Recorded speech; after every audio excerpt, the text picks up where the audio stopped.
what does the idea of generational change, what does that mean to you? And I think what you just said, it sounded so good about, really just people it's about heart and kindness and how we treat each other going forward. Yeah. So what does generational change look like to you?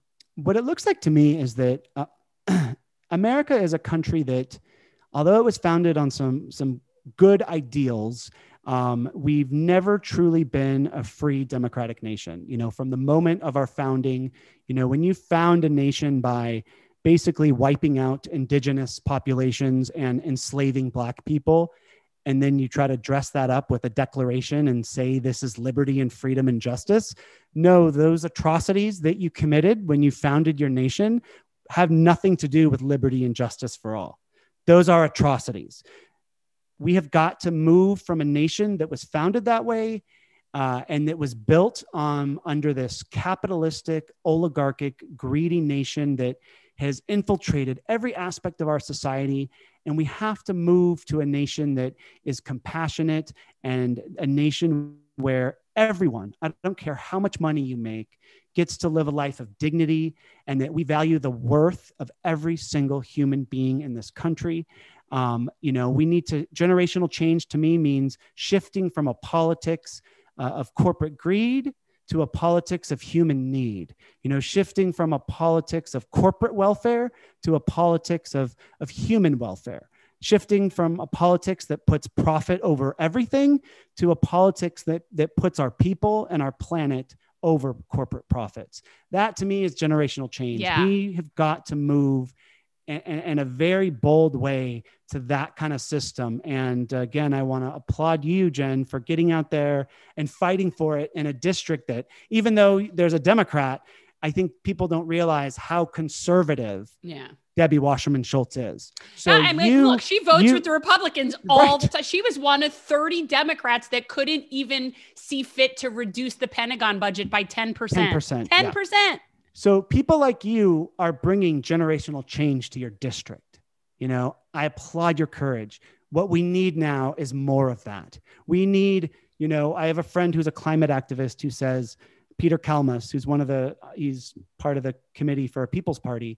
He's a scientist. He works for NASA. And he's like, I never wanted to be a radical, but when you look at the data, when you just look at the data scientifically, we're past the moment of running out of time to save, our species from eventual extinction. If we don't take bold action right now, and we know Joe Biden isn't taking bold action right now because he doesn't support bold action on climate, like a Green New Deal and banning fracking and ending fossil fuel subsidies. But the thing he said to me that really struck me is he says, we need 1 billion climate activists in this world.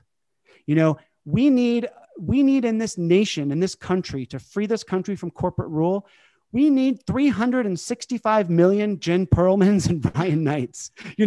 I can't do this. I have a platform on Twitter where I've got 360,000 followers. I've got a podcast that gets 20,000 listeners a week, but that's not enough. I'm one voice and I'm exhausted. We don't have corporate media apparatuses. The only way we're going to bring generational change to America and beat the machine is by getting 360 million Jens and Ryans out there that have woken up and want to live in a nation that is not living under corporate rule and wants to have a government that actually serves the people. So that when we have another pandemic, the government actually bails out the people instead of Wall Street, or the government is actually, instead of spending almost $1 trillion a year to blow up the planet on these endless wars, we're spending that money to save the planet from the climate crisis. This is the kind of generational change we need, but it's never going to happen unless everyone else wakes up and speaks out with us. Be bold, be brave. And if you do that, that's how things change. Things don't change by just going along to get along. Things don't change by going along with the same old, same old. I think that is why I left the Democratic Party 3 months ago officially, and why I'm not voting for Joe Biden. Fine, you were a neoliberal corporatist party for the last 50 years. I would have given you a free pass. But to peddle the same corporate neoliberal, moderate agenda in a moment that demands revolutionary change means that you're complicit.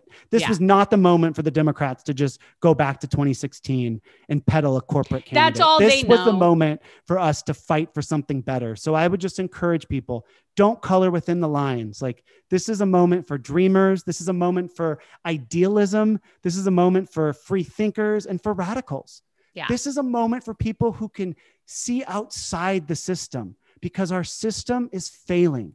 Both corporate parties are failing us. So we need thinkers who can think outside the box and help us build a government that will actually work for our people.